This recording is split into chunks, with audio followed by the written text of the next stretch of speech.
પાટણથી સમાચાર રાજકોટ અને અમરેલીમાં પણ અકસ્માતની હારમાળા તો 3 જગ્યાએ અકસ્માતની હારમાળા વચ્ચે રોડ પર ડીઝલની પણ નદીઓ વહી। પાટણના સાતલપુરમાં ગમખ્વાર અકસ્માત સર્જાયો। બામરોલી નજીક પૂરપાટ જતી કાર રોડની નીચે ઉતરી ગઈ। બેફામ સ્પીડમાં જતી કાર સાઈડમાં પલટી મારી રોડની નીચે ઉતરી જતા 7 લોકોની ઈજા પહોંચી હતી। 7 ઈજાગ્રસ્તોમાં 2 બાળકી અને 2 બાળકોનો પણ સમાવેશ થાય છે, જ્યારે અકસ્માતમાં મહિલા અને પુરુષનું મોત થયું। કચ્છના ચુડવા ગામના કુરેજા પરિવારને નડ્યો અકસ્માત। ઈજાગ્રસ્તોને રાધનપુર અને ધારપુર હોસ્પિટલ રિફર કરાયા। ઈજાગ્રસ્તમાં મહિલા અને બાળકની હાલત ગંભીર છે। કુરેજા પરિવાર કચ્છથી ઉનાવા દરગાહ જતા હતા, તે દરમિયાન બની ઘટના। ચાલકે સ્ટીયરિંગ પરથી કાબુ ગુમાવતા કાર પલટી મારી ગઈ હતી, જેથી રોડ પર ટ્રાફિક જામ થયો હતો। આ તરફ રાજકોટમાં મફતમાં ડીઝલ લેવા લોકોએ પડાપડી કરી। રાજકોટ જામનગર હાઈવે પર પડધરી નજીક ડીઝલ ભરેલો ટ્રક પલટી ગયો। ટ્રક પલટી જતા ડીઝલની ટાંકી લીક થઈ ગઈ, જેથી રોડ પર ડીઝલની રેલમછેલ થઈ। આ વાતની જાણ આસપાસના લોકોને થતાં લોકો ડીઝલ ચોરવા જે વસ્તુ હાથમાં આવી તે લઈને દોડી આવ્યા। પછી લોકોએ ડીઝલ ચોરવા પડાપડી કરી। ડીઝલ ભરવા માટે ઢોલ સહિતની વસ્તુઓ લઈ લોકો પહોંચ્યા હતા। તો અમરેલીમાં ટ્રિપલ અકસ્માત થયો। 3 બાઇક અથડાતા 4ની ઈજા પહોંચી, જ્યારે 2ના મોત થયા। રાજુલાના બાર પટોળી ગામ નજીક બનાવ બન્યો। અકસ્માત બાદ એક બાઇક ચાલક ફરાર થયો। અમદાવાદના સરસપુર હરિભાઈ ગોદાણી દવાખાના પાસે અસામાજિક તત્વો બેફામ બન્યા। પટેલ પાલ પાંડર પાસે અસામાજિક તત્વોએ હંગામો મચાવ્યો। હાથમાં ચાકુ અને લાકડા લઈને અસામાજિક તત્વો બેફામ બની દાદાગીરી કરતા નજરે પડ્યા। પાન પાર્લરના માલિકે ઉધાર ન આપતા હાથમાં ચાકુ લઈ દાદાગીરી કરતો યુવક નજરે પડ્યો। જો કે કેટલાક લોકોએ સમજાવવાનો પ્રયાસ કરતા, પરંતુ યુવક ટસનો મસ ન થયો। અસામાજિક તત્વોનો વિડીયો હાલમાં વાયરલ થયો છે।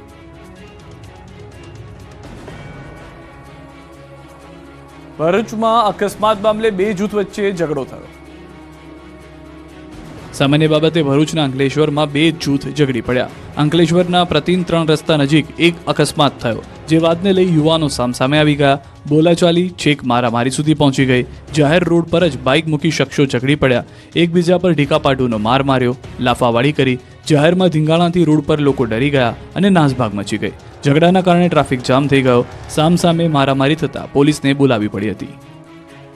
સુરતના ભટાર વિસ્તારની ઘટના। ખ્રિસ્તી ધર્મ અપનાવવા દબાણ કરતા બબાલ થઈ। ખ્રિસ્તી ધર્મ અપનાવશો તો 23 વર્ષીય બીમાર યુવક સાજો થઈ જશે, તેવું ખ્રિસ્તી ધર્મના અનુયાયીઓએ કહેતા હતા।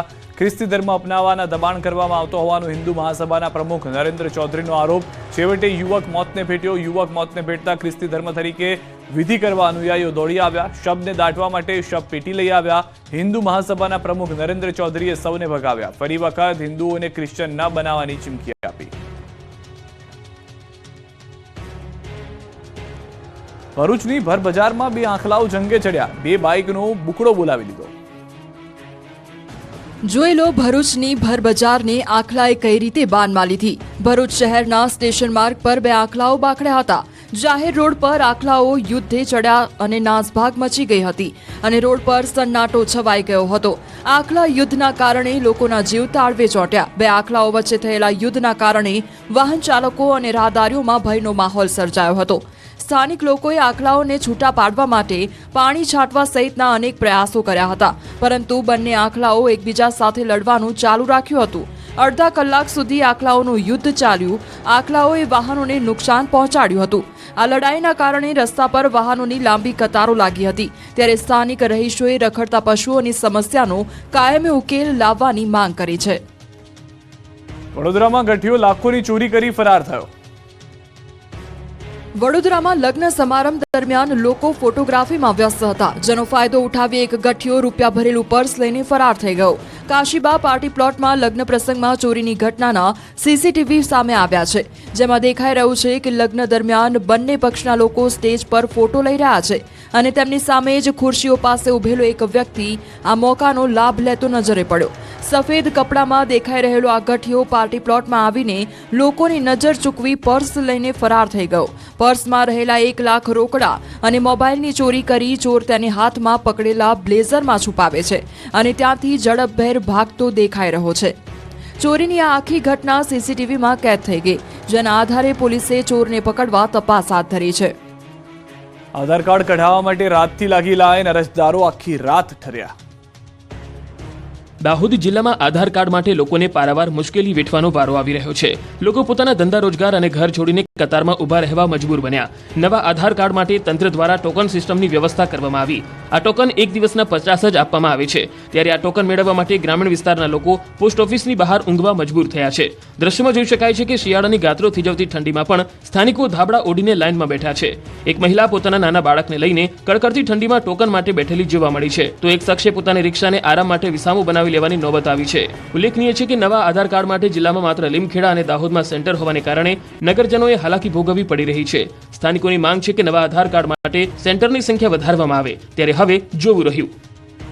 રાજ્યમાં 68 આઈએએસ અધિકારીઓની બઢતી અને બદલી કરવામાં આવી છે. બંછાનિધિ પાનીને બનાવાયા છે અમદાવાદના મ્યુનિસિપલ કમિશનર. આઈએએસ અધિકારી પી સ્વરૂપને ઉદ્યોગ કમિશનર બનાવાયા. અવંતિકા સિંહને GACL નો વધારાનો હવાલો સોંપાયો. M Thennarasan principal sports youth secretary. Rahul Gupta climate વિભાગના સચિવ બનાવાયા. રમ્યા મોહન GUDCના MD બનાવાયા છે.